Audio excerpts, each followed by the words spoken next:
Welcome back to BCN news. జైల్లో ఉన్నవారు ప్రధాని, సీఎం, మంత్రులుగా కొనసాగకుండా కేంద్రం కొత్త బిల్లు తీసుకువచ్చిన సంగతి తెలిసిందే. దీనిపై విపక్షాలు బగ్గుమంటున్నాయి. ఈ నేపథ్యంలో కేంద్ర హోంమంత్రి అమిత్ షా ఈ బిల్లుపై వివరణ ఇచ్చారు.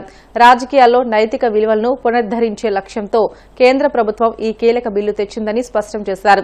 అరెస్టై జైల్లో ఉన్న వ్యక్తులు ప్రధానమంత్రి, ముఖ్యమంత్రి లేదా మంత్రులు వంటి ఉన్నత రాజ్యాంగ పదవుల్లో కొనసాగకుండా నిరోధించేందుకు ఉద్దేశించిన 3 రాజ్యాంగ సవరణ బిల్లులను లోక్సభలో ప్రవేశపెట్టినట్లు వెల్లడించారు. స్పీకర్ అనుమతితో సభ ముందు ఈ బిల్లులను ఉంచినట్లు ఆయన తెలియజేశారు.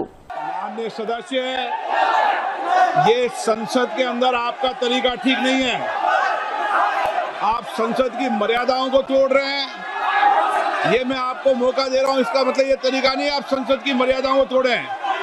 नो, आप इस तरीके की हरकत करते हैं। आपको इसलिए चुनकर भेजा संसद में। प्लीज बैठिए। आप ये तरीका आपका ठीक नहीं है। देश की जनता देख रही है। संसद में मर्यादा रखो। आपको विरोध का तरीका, विरोध करो आप, कोई दिक्कत नहीं विरोध का, लेकिन विरोध का ये तरीका क्या उचित है? क्या कोई नैतिकता वाला बिल आ रहा है? राजनीति में नैतिकता, स्वच्छता बननी चाहिए। उसके बाद ये स्थिति है आपकी। ये तरीका ठीक नहीं है। मैं आपको बता रहा हूं कि इस तरीके को सुधार लो आप। नो, इधर आइए। ये तरीका आपका, आप संसद सदस्य हो, मर्यादा की पालन करो। कभी कोई ने मर्यादा ऐसी खराब नहीं की। आप ऐसे मत करिए मर्यादा खराब। नो, अब मैं आइटम नंबर 20 ले रहा हूं। प्रश्न ये है कि विधेयक को पुनर्स्थापित करने की अनुमति प्रदान की जाए। जो सदस्य इसके पक्ष में हाँ गए, जो सदस्य विरोध में ना गए, मेरे विचार में निर्णय हाँ वालों के पक्ष में, हाँ वालों के पक्ष अनुमति प्रदान किए थे। माननीय मंत्री जी, माननीय अध्यक्ष जी, मैं विधेयक को पुनर्स्थापित करता हूं। Item number 21। प्रश्न ये है कि विधेयक को पुनर्स्थापित करने की अनुमति प्रदान की जाए। जो सदस्य इसके पक्ष में हाँ गए, जो सदस्य विरोध में ना गए, मेरे विचार में निर्णय हाँ वालों के पक्ष में, हाँ वालों के पक्ष में अनुमति प्रदान की जाती है। माननीय मंत्री जी, अब विधेयक को पुनर्स्थापित माननीय अध्यक्ष जी, मैं विधेयक को पुनर्स्थापित करता हूं। Item number 22। प्रश्न ये है कि विधेयक को पुनर्स्थापित करने की अनुमति प्रदान की जाए। जो सदस्य इसके पक्ष में हाँ गए, जो सदस्य विरोध में ना गए, मेरे विचार में निर्णय हाँ वालों के पक्ष में, हाँ वालों के पक्ष में अनुमति प्रदान की जाती है। माननीय मंत्री महोदय, माननीय अध्यक्ष जी, विधेयक को पुनर्स्थापित किया जाए। Item number 24। పేద ప్రజల ఆరోగ్యంపై కూటమి ప్రభుత్వం బాధ్యతగా వ్యవహరిస్తుందని ప్రభుత్వ విప్ నర్సాపురం ఎమ్మెల్యే బొమ్మిడి నాయకర్ అన్నారు. పశ్చిమ గోదావరి జిల్లా మొగల్తూరు మండలం మొగల్తూరు, పేరుపాలెం, కాళీపట్నం, జగన్నాథపురం, కొత్తోట, సేరేపాలెం గ్రామాల్లోని 12 మంది లబ్దిదారుల ఇళ్లకు వెళ్లి సీఎం సహాయనిధి నుంచి మంజూరైన 6,49,663 విలువ గల చెక్కులను ఆయన అందించారు. ఈ సందర్భంగా నాయకర్ మాట్లాడుతూ రాష్ట్రంలో అనారోగ్యంతో ఆసుపత్రిలో చేరిన పేద ప్రజలకు వైద్య ఖర్చులు భారం కాకూడదని ప్రభుత్వం ముఖ్యమంత్రి సహాయనిధి ద్వారా ఆర్థిక సహకారాన్ని అందిస్తోందని ప్రజలందరూ దీన్ని సద్వినియోగం చేసుకోవాలని సూచించారు. అందరికీ నమస్కారం. మరి ఈ రోజున మొగల్తూరు మండలంలో మరి జనసేన పార్టీ నుంచి, అదేవిధంగా తెలుగుదేశం పార్టీ, బీజేపీ పార్టీ నాయకులతో కలిపి మరి ఏదైతే ముఖ్యమంత్రి రిలీఫ్ నుంచి ఆరోగ్యపరంగా కూడా సీఎం రిలీఫ్ ఫండ్ నుంచి కూడా వచ్చినటువంటి చెక్స్ అన్ని కూడా ఈ రోజు మేము దాదాపు ఒక 15 చెక్స్, దాదాపు ఏంటంటే 7 లక్షల నుంచి 8 లక్షల రూపాయలు చేసే వారి ఇంటికి వెళ్ళి మరి ఎవరైతే ఆ రోజు ఆర్జీలు పెట్టుకున్నారో ఆరోగ్యపరంగా మరి సీఎం రిలీఫ్ ఫండ్కి అప్లై చేశారో వాళ్ళందరికీ కూడా వాళ్ళ చెక్స్ మొగల్తూరు మండలం ఇవ్వడం జరిగింది. మరి నియోజకవర్గంలో కూడా చూసుకుంటే కనుక మేము ఇప్పటికే కూడా దాదాపు చాలా వరకు ఎవరు వచ్చినా సరే పార్టీలకు అతీతంగా మరి చెక్స్ అన్నది ప్రతి ఒక్కరికి తీసుకున్నాం. మేము అదేవిధంగా వైఎస్ఆర్సీపీ కార్యకర్తలకు కూడా మేము ఇంటికి ఇవ్వడం జరిగింది చెక్స్ అని. వాళ్ళ అప్లై చేసుకుంటే వాళ్ళకు కూడా మేము ఇవ్వడం జరిగింది.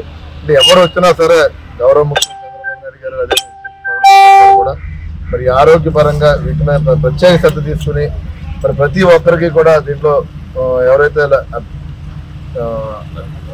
లబ్ధిదారులు ఉంటారో వారందరికీ కూడా ఈ చెక్స్ వచ్చే విధంగా కూడా చేస్తున్నారు. కాబట్టి మరి నియోజకవర్గ స్థాయిలో కూడా ప్రతి ఒక్కరిని కూడా దీన్ని ఉపయోగించుకోమని చెప్పి ఈ సందర్భంగా తెలియజేసుకుంటూ మరి ఈ కార్యక్రమం సహకరించిన కూటమి నాయకులందరికీ కూడా మరి పేరు హృదయపూర్వక ధన్యవాదాలు. మీడియా సోదరులకు కూడా ధన్యవాదాలు.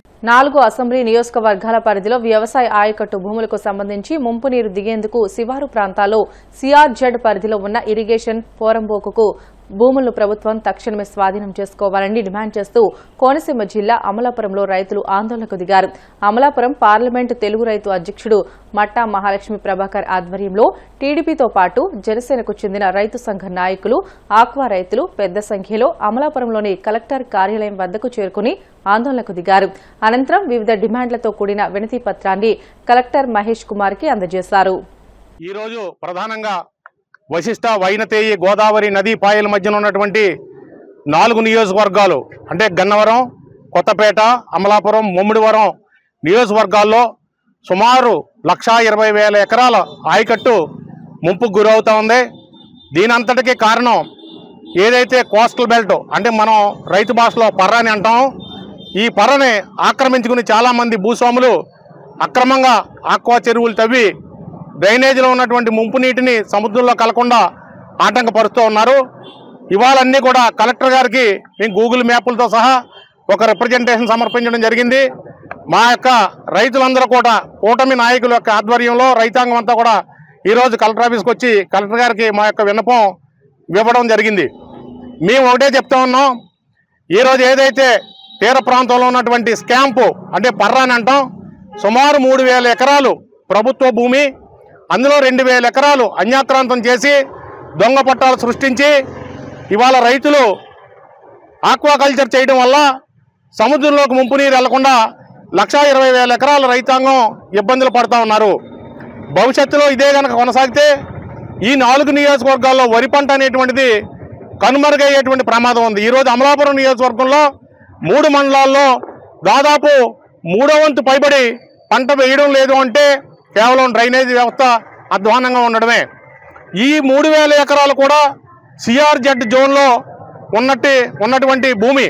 సిఆర్జెడ్లో ఉన్నటువంటి భూమిని ఏ విధమైనటువంటి నిర్మాణాలు కానీ సాగు కానీ చేయకూడదని ప్రభుత్వం దాన్ని ఒక రెగ్యులేషన్ జోన్ కింద తీసుకుంటే 1956కి జమీందారు చట్టం రద్దు చేసినప్పుడు 56 తర్వాత కొంతమంది భూస్వాములు పూర్వం అంటే 56కు పూర్వమే పట్టాలు ఇచ్చినట్టుగా దొంగ పట్టాలు సృష్టించి దాని అంతటినే కూడా ఇవాళ రైలు చెరువులుగా తావడం జరిగింది. మేము ప్రభుత్వాన్ని ఒకటే డిమాండ్ చేస్తూ ఉన్నాం, ఈ 2,000 ఎకరాలని ఇమీడియట్గా ఆపరేషన్ పర్రా కార్యక్రమం తీసుకుని 2,000 ఎకరాలని కూడా గుర్తించి నోటిఫై చేసి హద్దులు నిర్ధారించి ఈ చెరువులను డిస్మాండిల్ చేయమని చెప్పి కోనసీమ జిల్లా వాడపల్లిలో శ్రీ వెంకటేశ్వర స్వామి ఆలయంలోని హుండీలో భక్తులు సమర్పించిన కానుకలు లెక్కించారు. పర్యవేక్షణ అధికారులు వి సత్యనారాయణ, టీవీఎస్ఆర్ ప్రసాద్, సతీష్ కుమార్ పర్యవేక్షణలో లెక్కింపు నిర్వహించారు. 28 రోజులకు గాను ఆలయ ప్రధాన హుండీల ద్వారా 1,58,58,204, అన్నప్రసాద హుండీల ద్వారా 22,58,603 వెరసి 1,42,16,807 ఆదాయం లభించింది. బంగారం 23 గ్రాములు, వెండి 670 గ్రాములు, 10 దేశాలకు గాను సంబంధించి 46 విదేశీ కరెన్సీ నోట్లు లభించినట్లు ఆలయ ఉప కమిషనర్ నల్లం సూర్య చక్రధర్రావు తెలియజేశారు. లెక్కింపులో అర్చకులు, సేవకులు, దేవస్థాన సిబ్బంది, పోలీసులు పాల్గొన్నారు. వాడపల్లి గ్రామంలో వేయించేస్తున్న వెంకటేశ్వర స్వామి దేవస్థానంలో 2 రోజులుగా హుండీలు తెరవగా మెయిన్ హుండీలు విశ్వస్వామి ఆలయంలో కలిపి 1,58,58,204 రూపాయలు మరియు అన్నప్రసాదం నుండి 22,58,603 రూపాయలు వెరసి మొత్తం 1,42,16,807 రూపాయలు రావడం జరిగింది. అలాగే 23 గ్రాముల బంగారం, 670 గ్రాములు వెండి రావడం జరిగింది. అలాగే 10 దేశాల నుండి 46 విదేశీ కరెన్సీ నోట్లు కూడా రావడం జరిగింది. ఇందులో మరి వి సత్యనారాయణ గారు, ప్రసాద్ గారు తనిఖీదారు రాజమండ్రి, డి సతీష్ కుమార్ పర్యవేక్షకులు కోనసీమ జిల్లా, బి కుమార్ థర్డ్ రేడియో కూడా పాల్గొన్నారు. వీరు కాకుండా గ్రామస్తులు, పెద్దలు, అలాగే పోలీసులు, పత్రికా విలేకరులు మరి అందరూ కూడా పాల్గొన్నారు. కెనరా బ్యాంక్ వారికి ఇవన్నీ కూడా ఇవ్వడం జరిగింది. ఓం నమో వెంకటేశ్వర. రైతుల పనిముట్లలోనూ అవినీతికి పాల్పడుతున్న వ్యవసాయ శాఖ మంత్రి అచ్చెన్నాయుడును మంత్రివర్గం నుంచి బర్తరఫ్ చేయాలని వైసీపీ టెక్కలి నియోజకవర్గ సమన్వయకర్త పేరాడ తిలక్ డిమాండ్ చేశారు. వ్యవసాయ శాఖలో మంత్రి అచ్చెన్నాయుడు చేస్తున్న అవినీతిపై బహిరంగ దర్యాప్తు చేపట్టి సిట్టింగ్ జడ్జితో విచారణ జరిపించాలని ఆయన కోరారు. అవినీతి కోసం, వాళ్ళ దురాఘాతాల కోసం మేము చదువుతున్న రోజుల్లో ఎర్రన్నాయుడు గారు మరి తలగా వస్తున్నప్పుడు మీరు చెప్పుల దండంతో స్వాగతించినప్పుడు మీరు పోరాట యోధులు కావాలని అనుకున్నాను నేను. మీరు ఆ రోజు తలగాములో అడుగు పెట్టకుండా ఎర్రన్నాయుడు గారిని చెప్పుల దండంతో స్వాగతించినప్పుడు మీరు పోరాట యోధులు అనుకున్నాను. మరి ఈ రోజు మరి అచ్చెన్నాయుడు అవినీతిని వెనక అవినీతికి మీరు చప్పట్లు కొడతారంటే నేనేమనుకోవాలో నాకు అర్థం కావట్లేదు. అందుకే రామకృష్ణ గారు పదవుల కోసం మీరు ఇలాంటి మాట్లాడకండి. మీలాంటి వాళ్ళని చూసి రాజకీయ పేరు కోసం మేము వచ్చిన వాళ్ళం. ఉన్నది ఉన్నట్టుగా జరుగుతున్న వాస్తవాల్ని ప్రజల దృష్టిలో పెట్టండి. మీకు ఎక్కడైనా ఒక సీట్ వేసే గుణం ఉందా అతనికి? మీ కార్యకర్తలు గౌరవించే గుణం ఉందా అతనికి?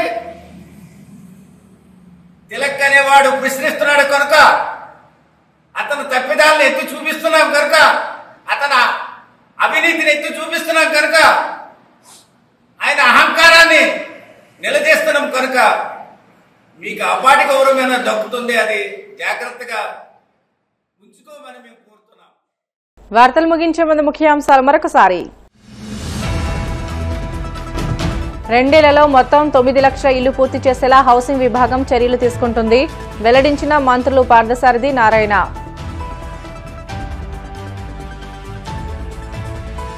వివేక హత్య కేసు దర్యాప్తు ఆగిపోవడంపై బీటెక్ రవి కీలక వ్యాఖ్యలు. సుప్రీంకోర్టు గడువు పొడిగిస్తేనే హత్య వెనుక పెద్ద కుట్ర బయటపడుతుందని వెల్లడి. అమరావతిలో వాటర్ మేనేజ్మెంట్ వ్యవస్థను పటిష్టం చేయడంలో ప్రభుత్వం విఫలమైంది. మండిపడ్డ వైసీపీ నేతలు అంబటి మురళి, దొంతిరెడ్డి, డైమండ్ బాబు.